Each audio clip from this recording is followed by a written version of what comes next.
नमस्कार। इस हफ्ते फिर हम आपसे मुखातिब हैं।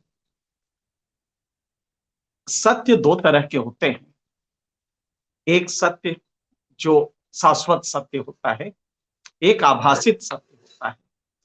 सत्यहिंदी.com पे कोशिश ये रहती है कि हम असली सत्य दिखाएँ, आभासित सत्य ना दिखाएँ। दरअसल शंकराचार्य का पूरा मायावाद इसी आभासित सत्य पे है, ब्रह्म सत्यम जगत मिथ्या। और हम लोग पूरा जीवन उसी में काटते हैं, आभासित सत्य में काटते हैं। पर सत्य जानना ज़रूरी है। आपने देखा होगा, एक विज्ञापन आता है, वैसे तो अमूल का है, एक कोऑपरेटिव वेंचर है, दूध दूध वालों का है, इससे सरकार का कोई मतलब नहीं। लेकिन उसमें कुछ जो मॉडल्स हैं, वो डांस करती हैं गुजराती वेश पे और दूध वाली बन के डांस करती हैं और उसके गाने का जो थीम होता है, वो होता है, मारो देश बन गयो है बेहतर रे।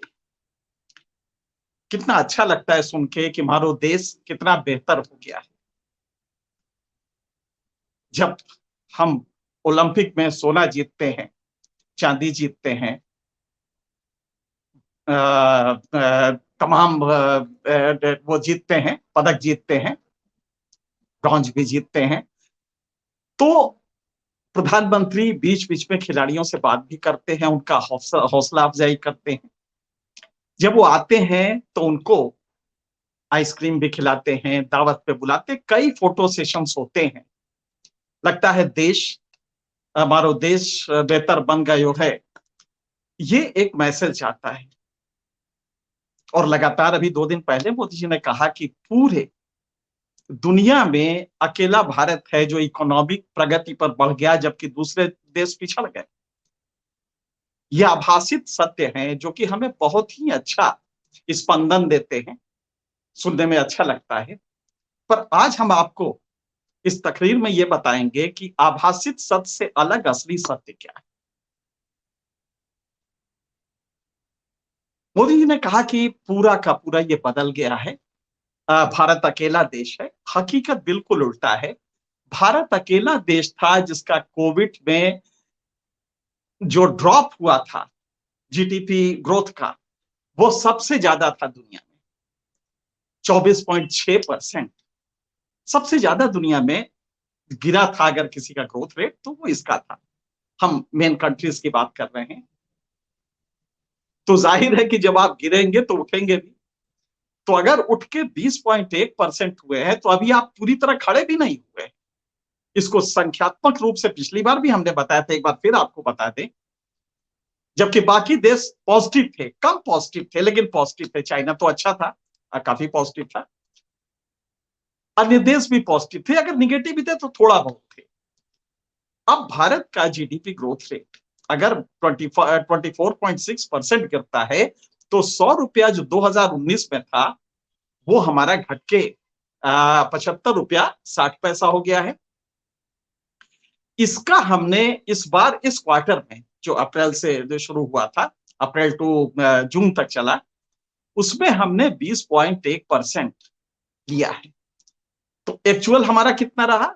2019 में अगर हम 100 रुपया थे तो हमारा गिर के ये 75 रुपया 60 पैसा हुआ। और अगर इसका हम 20% ले लेंगे तो ये 91 रुपया होता है। मतलब हम अभी भी 2019 के स्तर पे नहीं, तो सच बात है कि हम 2018 के भी स्तर पे नहीं। तो ये आभासित सत्य था जिसका कि हमने असली सत्य दिखाया। खिलाड़ी हमारे आए, ऐसा लगा कि भारत सरकार ने कुछ ऐसा किया है कि सोने पे सोना जीतते जाता है, सोना कांसा सब कुछ जीतते जा रहे हैं। ये भारत सरकार का कमाल है। देश बेहतर हो रहा है, ये उसका कमाल है।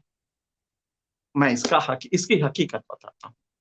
ये लड़के 20 साल के होंगे। 20 साल के होंगे तो इनका जो खान पान होगा वो 20 साल पहले से चला होगा, तब तो ये इतने स्वस्थ हुए होंगे कि ओलंपिक जीते। ये 7 साल में तो खाना नहीं बदला होगा इनका। जिससे 7 साल में खाना खा के और एकदम से उन्होंने फेंका और भाला पहुंच गया 80 80 मीटर, 76 मीटर। ऐसा तो होता नहीं है। तो नेचुरली ये पहले का रहा है। खैर, सोना मिला, लगा कि हमारी सरकार ने दिला दिया है, इसमें भी कोई बात नहीं है। अब हम आपको जो असली हकीकत है वो बता रहे हैं, परत दर परत। रिपोर्ट आई, कम से कम 3 रिपोर्ट्स आई मकबूल संस्थाओं की, जो सरकार की संस्थाएं हैं। उन्होंने चीख चीख के 2016 से 18, 19, 20, 21 लगातार कहा कि आपके बच्चे माल न्यूट्रिशन से, और 2 तरह के माल न्यूट्रिशन होते हैं जो डब्ल्यूएचओ ने दिए हैं।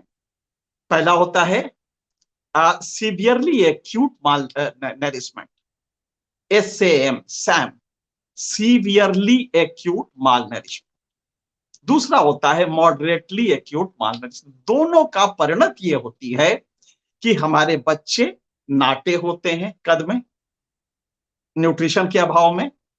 हमारे बच्चे वेस्टेड होते हैं, दुबले पतले होते हैं, और उनका वजन कम होता है। ये 3 वेरिएबल्स हैं जो डब्ल्यूएचओ ने बताए हैं, और इसके साथ मेडिकली प्रूव्ड है, और डब्ल्यूएचओ का भी है, पूरे दुनिया में माना जाता है कि अगर हमारे बच्चे ऐसे हो रहे हैं तो जीवन के दौड़ में वो न्यूरोलॉजिकली, इंटेलेक्चुअली, किसी भी स्थिति में ये बेहतर नहीं होंगे। इसका मतलब क्या हुआ कि वो अच्छी पढ़ाई नहीं करेंगे, अच्छी शिक्षा नहीं गेन करेंगे। और ये सरकार को 2016 से लगातार बताया जा रहा है, कोई ये आज का नहीं है। और एक नहीं, सरकार की अपनी रिपोर्ट्स में बताया जा रहा है, इसमें भी नहीं था कि कोई बाहर की रिपोर्ट थी। और सरकार की रिपोर्ट्स में बताया गया कि आपकी ये स्थिति है। लेकिन सरकार ने किया क्या, ये जो असली सत्य है हम वो बताने जा रहे हैं। जब ये बताया गया कि साहब अगर ये नहीं चेक किया गया, औरतें हमारी जो प्रजनन के एज में है, वो हर दूसरी औरत एनीमिक है, उनका हेमोग्लोबिन कम है। आप समझ सकते हैं कि बच्चे पे कितना असर पड़ेगा। तो वो साइकोलॉजिकली वीक होगा, इंटेलेक्चुअली वीक होगा, मॉरली भी वीक होगा। हम एक ऐसा जनरेशन देते हैं। और आप ताज्जुब करेंगे, अब आपको जो हम असली बात बता रहे हैं। दिसंबर खत्म हुआ पिछला, तो भारत सरकार की रिपोर्ट NFHS 5th आई। यह फर्स्ट फेज की रिपोर्ट थी जो 22 राज्यों को जिसमें लिया गया था। दिसंबर में यह रिपोर्ट आई, सरकार ने अपने यहां वेबसाइट पे लगाया। और इसको एक सोशल मीडिया ने जैसे ही इसको हाईलाइट किया कि ये स्थिति है आपकी, तो जो सोशल मीडिया प्लेटफॉर्म था उसने इसको गायब कर दिया। मेरे ख्याल से आज हम आपसे बात कर रहे हैं, ये हकीकत आपको आज तक किसी मीडिया ने नहीं बताई है। किसी भी गोदी मीडिया की तो छोड़ दीजिए, आमतौर पे ये हकीकत नहीं बताई गई। ये हकीकत क्या है? वो जो रिपोर्ट आई थी NFHS की, वो कोविड से पहले, ध्यान रखिए, कोविड से पहले की थी। स्थिति और खराब हुई है, 2019 तक की थी, जो कि 20 में दिसंबर में, मतलब 1 साल लगे उसको तैयार करने में। NFHS की जो फर्स्ट फेज की रिपोर्ट थी, ये 22 राज्यों में 4 लाख लोगों की हुई थी। और इसमें 18 राज्यों में हर तीसरा बच्चा हमारा माल नरिशमेंट का शिकार है। या तो वो ठूंठ है, मतलब नाटा है, या वो दुबला है, या वो वजन कम है, जिससे कि वो भविष्य में एक अच्छा नागरिक नहीं बनेगा। खिलाड़ी तो होना दूर की बात है, ओलंपिक लाना तो दूर की बात है, ओलंपिक में सोना लाना। वो अच्छा नागरिक, क्योंकि जब वो जॉब मार्केट में जाएगा तो एक तो शिक्षा उसकी गलत होगी, एक शिक्षा में रिसीव नहीं, कॉग्निटिव नॉलेज कहते हैं इसको, इंटेलेक्चुअली वीक होगा, कॉग्निटिव नॉलेज उसकी बहुत अच्छी नहीं होगी, और वो न्यूरोलॉजिकल प्रॉब्लम होगी। नतीजा क्या होगा? इस देश का हर तीसरा बच्चा कमजोर होगा, मानसिक रूप से, नैतिक रूप से। और ये बात सरकार को 3-4 साल से हर रिपोर्ट में बताई जा रही है। और ये सरकारी रिपोर्ट में, गैर सरकारी रिपोर्ट में, सब में बताई जा रही है। इतनी बताई गई कि कॉम्प्रिहेंसिव नेशनल न्यूट्रिशन सर्वे 2016-18, उसने तो यहां तक कहा कि साहब अगर इसको जल्दी चेक नहीं किया गया तो यह कयामत बर्पा करेगी। इसके अलावा एक और रिपोर्ट थी, school children online offline education survey. ये जो हाल में दौर शुरू हुआ है ऑनलाइन ऑफलाइन, आप ताज्जुब करेंगे, इसमें बताया गया है कि 57% बच्चे सक्षम नहीं है कि वो संसाधन जुटा पाए और ऑनलाइन पढ़ पाए। रूरल इंडिया में स्थिति ज्यादा खराब है, तो ये बच्चे पढ़ भी नहीं रहे हैं। अब इसी के हम असर के प्रथम एक संस्था है जो बड़ी मकबूल संस्था है, असर ने कहा, लगातार कहता आ रहा है कि आपका कक्षा 5 का बच्चा, जब उससे पूछा गया कि अच्छा रामलाल ने 5 आम में से 2 आम श्यामलाल को दे दिए, अब कितने बचे,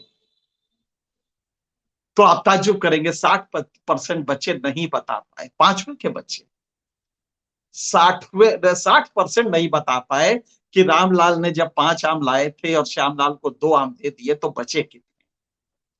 ये हमारे शिक्षा की स्थिति है, सिर्फ इसलिए कि आपके पास संसाधन नहीं है, सिर्फ इसलिए कि कॉग्निटिव फैकल्टीज उसकी डेवलप नहीं हुई है, सिर्फ इसलिए कि वो चूंकि माल नरिष्ठ रहा है तो उसका इंटेलेक्ट, उसका कॉग्निटिव नॉलेज और सारे न्यूरोलॉजिकल लेवल पे वो बहुत अच्छा नहीं है। क्या इसके बाद भी कोई सरकार अपनी पॉलिसी फ्रेमिंग में इसको सबसे जरूरी नहीं मानेगी? देश के खिलाड़ी जब आते हैं सोना जीत के, हम उनको दावत देते हैं, फोटो खिंचवाते हैं, बहुत वाह वाह होता है सरकार का। लेकिन ये नौनिहाल हमारे जो करोड़ों की संख्या में आ रहे हैं और तिल तिल करके मर रहे हैं, क्या इनकी बहबूदी के लिए जरूरत नहीं थी कि न्यूट्रिशन लेवल पे तो कम से कम है क्या हम बेहतर करें? अब आपको बताते हैं जो असली बात। चुनाव हो गए थे, अब हमारी सरकारें जो होती हैं प्रजातंत्र में, सभी सरकारें, वो कांग्रेस गवर्नमेंट में भी यही था, इस गवर्नमेंट में भी यही है, ये तत्काल लाभ के लिए सीधे आपके जेब में 2,000 रुपया किसानों के डाल देंगी हर 4 महीने पे। कहीं देखा ना कितना कमाल कर दिया हमने। कोई भी सिंचाई प्रोजेक्ट नहीं बनाता। नतीजा ये हुआ है कि भारत में आज भी इरिगेशन सिर्फ 42% है।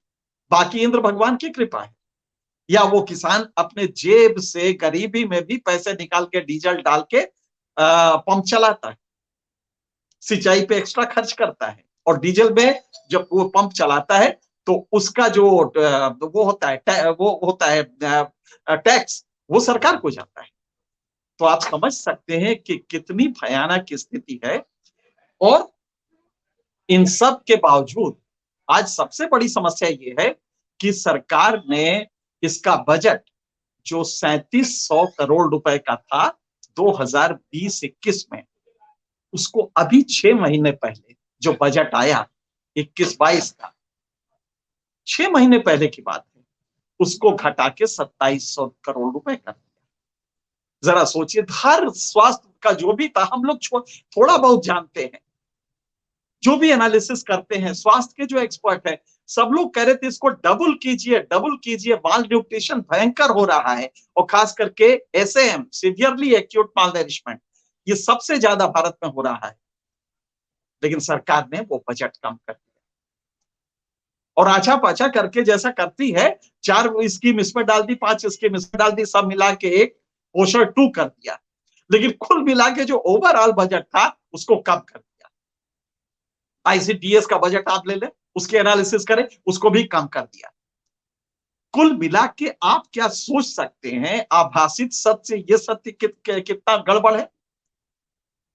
आपको चीख के बताया जा रहा है कि पॉलिसी फ्रेमिंग करिए, और ये आपकी संस्थाएं बता रही है। एनएफएचएस 5th की रिपोर्ट आपके सामने थी। जब आप ये बजट लाए थे तो आपके पास ये रिपोर्ट क्या नहीं थी? इस रिपोर्ट में क्या है, 22 राज्यों में से 18 में पहले से ज्यादा, 4 सालों में पहले से ज्यादा माल न्यूट्रिशन बढ़ा है, क्योंकि वो जो ठूंठ होने बच्चों की माल न्यूट्रिशन से स्टंटेड, वेस्टेड और लो वेट वाले हो रहे हैं, इनका परसेंटेज बढ़ गया। और कितना बढ़ा है? 18 राज्यों में खास करके नाटे बच्चे सबसे ज्यादा हो रहे हैं, मैं उनका बताता हूं पहले। 16 राज्यों में नाटे बच्चे ज्यादा हुए, और 18 में अगर आप लेंगे तो नाटे, दुबले, ये तीन ही चीजें होती हैं जो माल नरिशमेंट से, माल न्यूट्रिशन से आती हैं। और इन तीनों में 22 में 18, ये फर्स्ट फेज का है। इसमें उत्तर प्रदेश अभी नहीं आया, अरुणाचल नहीं आया है, बहुत सारे राज्य नहीं आए, लेकिन बिहार आया है। आप ताज्जुब करेंगे कि उत्तर नॉर्थ ईस्ट के जो 7 राज्य, अरुणाचल को छोड़ दीजिए, तो सिक्किम, सिक्किम भी हम ले लेते हैं, तो अरुणाचल के जो 8 कुल राज्य हैं सिक्किम को लेके, उसमें अरुणाचल इन्होंने नहीं किया है, सेकंड फेज में करेंगे। लेकिन इन 7 राज्यों में सिर्फ 3 राज्यों में पहले से थोड़ा बेहतर हुआ है।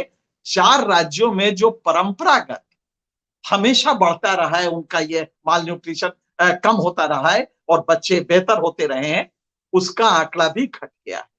मतलब 4 राज्य में पहले से हमारे बच्चे माल न्यूट्रिशन की वजह से और बुरी स्थिति में आ रहे हैं। इनको भी छोड़ दीजिए। गुजरात, गुजरात में ये सबसे ज्यादा बढ़ा है। गुजरात में अपेक्षाकृत अगर आप देखेंगे, गुजरात इंडस्ट्रियल सिटी स्टेट है, महाराष्ट्र इंडस्ट्रियल स्टेट है। आपको ताज्जुब होगा कि यहाँ की बच्चे भी माल न्यूट्रिशन की वजह से नाटे और दुबले और कम वजन के हो रहे हैं। गुजरात, महाराष्ट्र, गोवा, केरल, जहां की स्वास्थ्य बहुत अच्छी है, जहां के स्वास्थ्य स्कीम्स माना जाता है बहुत अच्छी है, केरल और हिमाचल प्रदेश, ये सारे बहुत ही संपन्न राज्य हैं, एजुकेटेड। हिमाचल प्रदेश भी बहुत एजुकेटेड है, केरल भी बहुत एजुकेटेड है। और गोवा इस साल पर कैपिटा इनकम में हाईएस्ट है देश में, वहां के भी बच्चे। तो इसका इंडिकेशन क्या है? इस देश की इकोनॉमी किसी अंबानी अडानी के पास खिंचती जा रही है, और नीचे का भाग इकोनॉमिक डिस्पैरिटी की वजह से, जो जिनी कोएफिशिएंट पे नापा जाता है, पूरी तरह इकोनॉमिक डिस्पैरिटी हो रही है। लिहाजा जो गरीब का बच्चा है, अट्टालिकाओं के नीचे जो बगल में रहता है, वो गरीब का बच्चा अभी दूध भी नहीं पाता, जबकि जो ऊपर का वर्ग है वो हर घंटे 90 करोड़ अंबानी कमाते हैं, और वो भी कोरोना काल में जब कोई फैक्ट्री नहीं चलती। सरकार की पॉलिसी होनी चाहिए कि इसको, इस गैप को कम किया जाए, लेकिन हुआ उल्टा है। हुआ ये कि गैप पिछले 5-7 सालों में इस तरह बढ़ा है, लगातार बढ़ता जा रहा है। आपने देखा अभी जो कल की रिपोर्ट आई है, उसमें किसानों कर्ज 57% बढ़ गया है। 57% ज्यादा कर्जदार किसान हो गए, जबकि वादा था 2016 में, वादा क्या था? किसानों की आमदनी हम दूनी करेंगे। किसान कर्जा ले रहा है, किसान कर्जा ले रहा है, सोना अपने घर का मंगलसूत्र बेच के रोटी, बाप का की दवा ले रहा है। तो आभासित सत्य और असली सत्य का ये अंतर आप समझ सकते हैं कि किस तरह का है।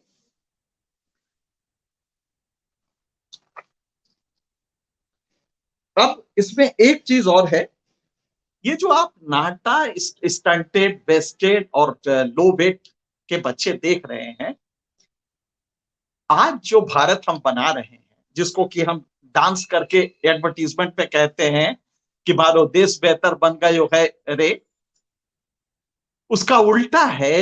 ये जो नाटे बच्चे हो रहे हैं, जो न्यूरोलॉजिकली, कॉग्निटिव स्किल्स पे, इंटेलेक्चुअली जो कमजोर होंगे, ये अगले 20 साल पे असर करेंगे। हमारी सरकारें बॉदर क्यों नहीं करती है? एक सिंचाई की परियोजना भारत में क्यों नहीं लॉन्च होती है? क्यों 70 साल से भारत में 42% सिंचाई हो पाई है? सिंचाई की सुविधा सिर्फ इतनी ही है क्योंकि टेल एक अगर आप नहर शुरू करते हैं तो 15 साल लगेंगे टेल एंड तक पानी ले जाने में। नहर की खुदाई का प्रोजेक्ट 15 साल जेस्टेशन पीरियड है, सरकार को 5 साल में रिजल्ट चाहिए, इसलिए वो इसमें नहीं जा, वो सीधे 2000 रुपया दे देती है। 2000 लेबर, किसान मस्त है बेचारा, गरीबी में मारा जा रहा है, लिहाजा उसने उस दिन का चावल खा लिया, वो खुश हो गया। आप तात्कालिक उस पे जा रहे हैं, लॉन्ग टर्म प्लानिंग आपकी नहीं होती है। आप इस तरह के प्रोग्राम बनाते हो तत्काल आपको लाभ दे दें, वरना चाइल्ड न्यूट्रिशन, अगर आपको ये रिजल्ट मिलता तो आज कोई फायदा नहीं होता, बस उस बच्चे का चेहरा खिल जाता, वो बच्चा मरता ना, जो हमारे यहाँ सबसे ज्यादा चाइल्ड मॉर्टेलिटी रेट है, वो सिर्फ इसलिए बाल न्यूट्रिशन। अगर आप इसको, अच्छा बताइए, इसमें कोई रॉकेट साइंस चाहिए? इसमें क्या बहुत बड़ा प्रोजेक्ट चाहिए कि हम एक गर्भवती महिला को गर्भ के दौरान 9 महीने अच्छा भोजन पहुंचा पाए? वो गरीब है, वो नहीं अफोर्ड कर सकती, तो अच्छा भोजन पहुंचा पाए, और उससे भी ज्यादा जब वो बच्चा पैदा हो तो हम उसके न्यूट्रिशन की वो सारे बंदोबस्त करें। क्या इसके लिए भी हमें बहुत मेहनत करने की जरूरत है? बजट घटाने की जरूरत है? बजट घटा देंगे, आबादी बढ़ रही तो कैसे संभव है ये? लेकिन हम इक्का दुक्का जो गोल्ड वाले आएंगे उनके साथ फोटो खिंचवा के कहेंगे भारत महान हो गया, मारो दोस्त बेहतर बन गए है, और हम मान लेंगे इसको। अब आपको हम बताते हैं, इस महीने यूएनओ सेक्रेटरी जनरल देश के तमाम उसकी एक मीटिंग कर रहे हैं कि हम लोग फूड पैटर्न्स चेंज करके कम से कम अच्छा खाना दुनिया को दे सके। इसके लिए एक मीटिंग हो रही है। ईट लैंडसेट एक कमीशन बना है जिसमें 17 राज्य के 17 देश के जो टॉप 37 एक्सपर्ट हैं वो हैं। उनका भारत के बारे में कहना है कि भारत को अगर कुपोषण से बचना है, स्वस्थ खाना खाना है, तो 3 गुना खर्च करना पड़ेगा। आज भारत में $1 पर कैपिटा पर डे हो रहा है। उन्होंने जाहिर है अंबानी को भी ले लिया, फैक्टर इन कर लिया होगा गोबर झुनिया और उसके साथ होरी के साथ।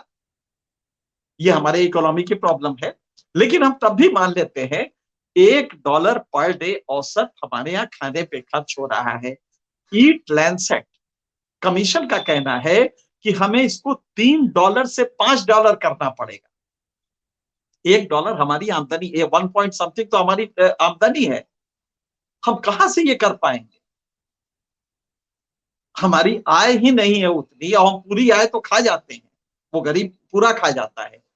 तो अगर आपको स्वस्थ भारत बनाना है, मानो देश बेहतर बन गयो है, अगर बेहतरी का ये मतलब है, अगर इक्का दुक्का सोने से आप बेहतरी मान के देश को खुश कर लेते हैं तो आप कमाल के हैं, आपकी ताकत कमाल की है। आप एक ऐसा और आप क्रिएट करेंगे कि हो जाएगा। लेकिन हम देशवासियों को ये बताना चाहते हैं सत्यहिंदी.com के इस जरिए से, ताकि हम आपको सत्य से रूबरू करा सके कि हमें इसमें इन्वेस्टमेंट करना पड़ेगा। जो हम क्रिमिनल नेग्लेक्ट इसका कर रहे हैं, वो बजटरी जो वो है प्रोविजन है, उसको भी कम कर दे रहे हैं। आबादी बढ़ रही है, जरूरत बढ़ रही है, समझदारी बढ़ रही है लोगों की कि हाँ इसको लाया जाए, दबाव बढ़ रहा है, फिर भी एक सरकार है जो ये नहीं कर रही है, बल्कि बजट काट दे रही है। तो स्थिति बनेगी क्या इसकी? वो जो 20 साल बाद खड़ा होगा बच्चा, वो सीधे खड़ा नहीं हो पाएगा, ओलंपिक में जाना तो दूर है। अगर आप हमारा हर तीसरा बच्चा अगर दुबला, कमजोर, स्टंटेड और लो वेट एट बर्थ होगा, तो यही परिणति होने जा रही है। हम एक स्वस्थ भारत नहीं दे पाएंगे। मैं समझता हूं कि इन चीजों पे गौर कीजिए कि आभासित सत्य, हमें किसी सरकार से मतलब नहीं है, हमें उनकी पॉलिसी से मतलब है कि आभासित सत्य बना के मारो देश बेहतर बन गयो है रे, ये ना कहे। नहीं बना पा रहे हैं, आगे बनाएंगे, ये वादा कर लें, लेकिन आभासित सत्य से ये माया जाल ना बिछाए जो शंकराचार्य का ब्रह्म सत्यम जगत मिथ्या है। ये मिथ्या जगत ना बनाए, एक सत्य जगत बनाए। और यही मेरे ख्याल से आज के हमारी चर्चा का लबोलुआब है। अगले हफ्ते हम फिर आपसे किसी और मुद्दे पर मिलेंगे। तब तक के लिए धन्यवाद। सत्य हिंदी का ऐप डाउनलोड करें गूगल प्ले स्टोर पर।